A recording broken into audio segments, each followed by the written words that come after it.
Bien, amigos, de los temas empresariales pasamos a la política, son indesligables uno del otro. Dicho sea de paso, bienvenido Rafael, gracias por estar en Hora 8. Muchas gracias por la invitación, estoy encantado de estar nuevamente en tu programa y a través de él en contacto con la extensa teleaudiencia.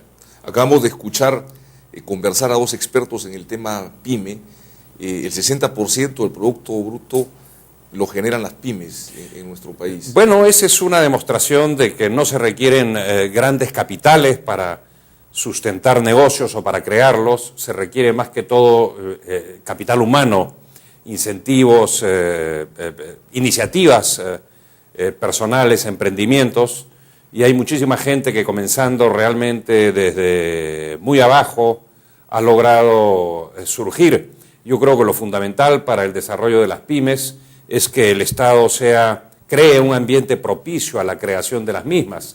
Desafortunadamente en nuestro país todavía no parecen entender las burocracias y los grupos políticos que hay que demoler barreras administrativas para facilitar los emprendimientos. La gente, si puede hacer uso de su libertad, lo va a hacer productivamente. Eso hay que metérselo en la cabeza.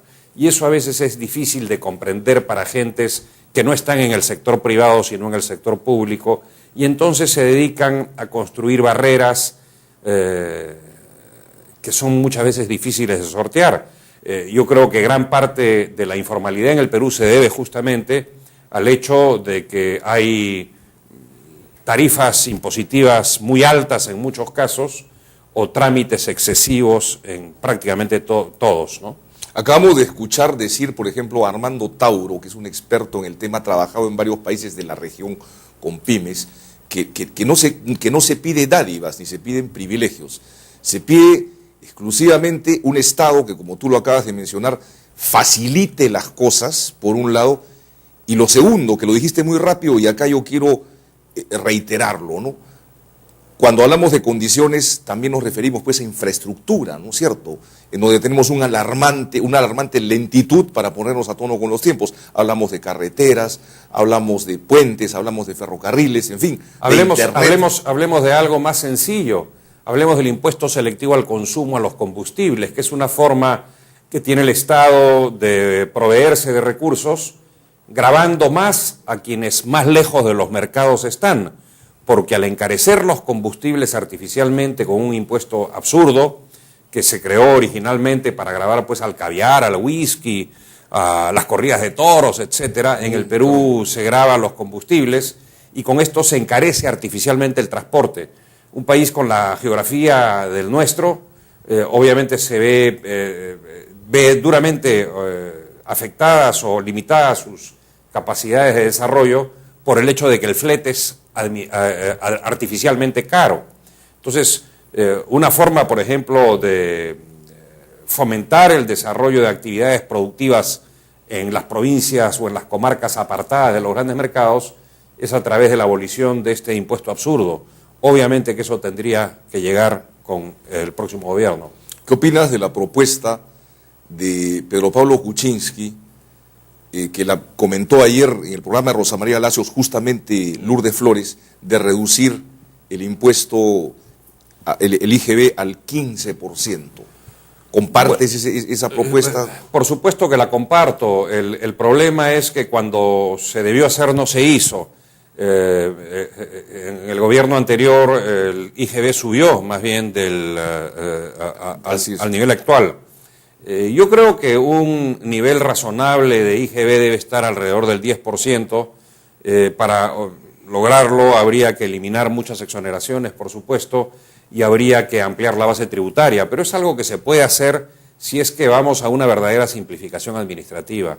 Hoy día, pues, lidiar con el Estado es algo muy complicado. Las grandes empresas tienen docenas de abogados o tramitadores, pero un pequeño empresario no puede cumplir con las regulaciones artificiales impuestas por una burocracia totalmente miope respecto a las verdaderas necesidades de la población. ¿Tú crees que el partido Adelante que tú estás lanzando defiende como ningún otro partido en el Perú este tipo de propuestas, digamos, innovadoras? Bueno, yo lo que te puedo decir es lo que nosotros proponemos, ¿no? Nosotros proponemos, por supuesto, la demolición de barreras administrativas que impiden el desarrollo de los pequeños empresarios, fundamentalmente de la gente común y corriente. Por supuesto que tiene que haber una liberalización administrativa. Nosotros proponemos la eliminación de impuestos absurdos como el que grava los combustibles. Nosotros proponemos una serie de tareas de parte del Estado que son necesarias, porque no es la única forma de abaratar los fletes eliminar el impuesto a los combustibles. La otra forma es mejorando la superficie de rodamiento. Entonces, en el Perú hay que llevar el asfalto por lo menos a todas las capitales provinciales de la sierra. Ahí estarían incluidas, pues, Cutervo, Santa Cruz de Suchubamba, Cajabamba, que está prácticamente, para hablar de Cajamarca, o Coracora, o Pausa, para hablar de Ayacucho, o Yata, y Huacaibamba, y Huacrachuco, para hablar de Huánuco, todo el callejón de Conchucos, Pomabamba, Piscobamba, Siguas, etcétera. Son localidades que realmente debieran tener acceso asfaltado. Una carpeta asfáltica no es una supercarretera, es simplemente una carpeta asfáltica que facilita el transporte, lo hace más ágil, más ligero, de manera tal que los costos de transporte se reducen drásticamente. Yo creo que es absurdo que existan en el Perú, Sandia, Carabaya, en el caso de Puno, capitales provinciales que son áreas productivas que no pueden competir justamente por los costos del transporte, de manera que ahí hay algo que hacer para integrar nuestro país internamente, ¿no? La globalización no solamente puede ser la integración del Perú moderno al mundo, ¿no? Necesitamos integrarnos nosotros también. Decía Mariano H. Cornejo que los antiguos peruanos habían aprendido a soldar las piedras para construir fortalezas y a enlazar pueblos aislados para construir un imperio. Esa labor de enlace de pueblos aislados requiere que este enlace sea asfaltado, por lo menos ahí donde sea posible.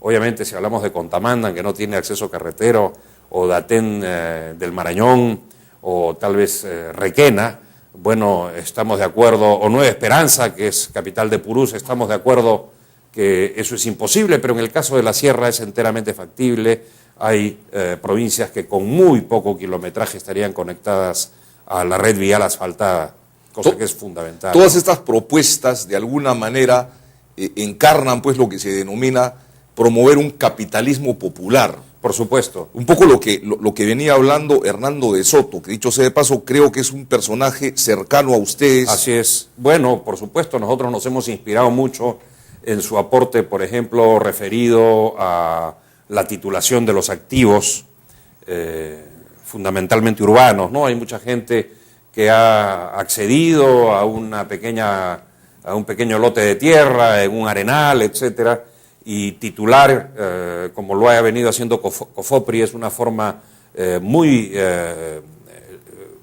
inteligente de lograr la formalización y lograr que ese capital medio etéreo se convierte en un capital verdadero que sirva pues de contraprestación tal vez a un crédito, o que sirva para que en caso de fallecimiento del titular la cónyuge o el cónyuge lo hereden, etcétera, de manera que una manera de formalizar es a través de la titulación de COFOPRI. Esa fue una de las iniciativas importantísimas de Hernando de Soto. Me das enseñas para ir a un pequeño receso comercial, Rafael Belaunde.